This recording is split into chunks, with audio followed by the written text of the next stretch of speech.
Opamizni dunyodan qalbi taskin topmayapti ekan, kommentariy qoldiribdi.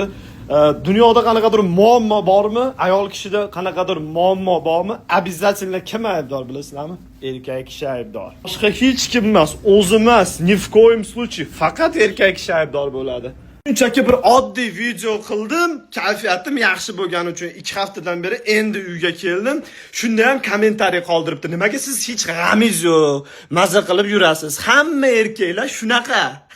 Подчеркиваю shu gapida. Lekin nimaga qizlarga ruxsat yo'q debdi. Shu hech qanaqa bir gap so'z qilinmagan, kayfiyatim yaxshi bo'lgan videoni ko'rib, o'zi siqilyapti. O'zi miyasida muammo yaratib turib, shu miyasida yaralgan muammoga kimni aybdor qilyapti? Обязательно erkaklardi. Eng qizig'i shunaqa qizlar ko'payib ketgan. Overthinking deydi bu narsani. Yo'q joydan muammo yasashadi, o'tirib olib tur, erkaklar aybdor. Erkaklar aybdor. Balki miyangizda ayb bordir, o'zingizda momo qiz.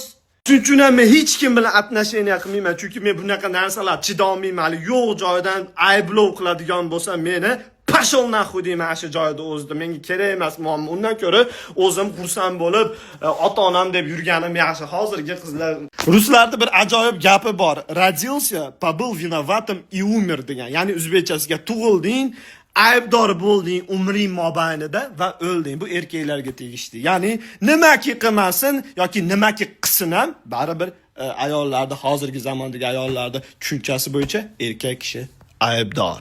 50 yoshgacha bo'lsa ham uylanmasdan yuraman. Hozir kimgadir uylanib olib umrimni oxirigacha afsus qilib yurgandan ko'ra.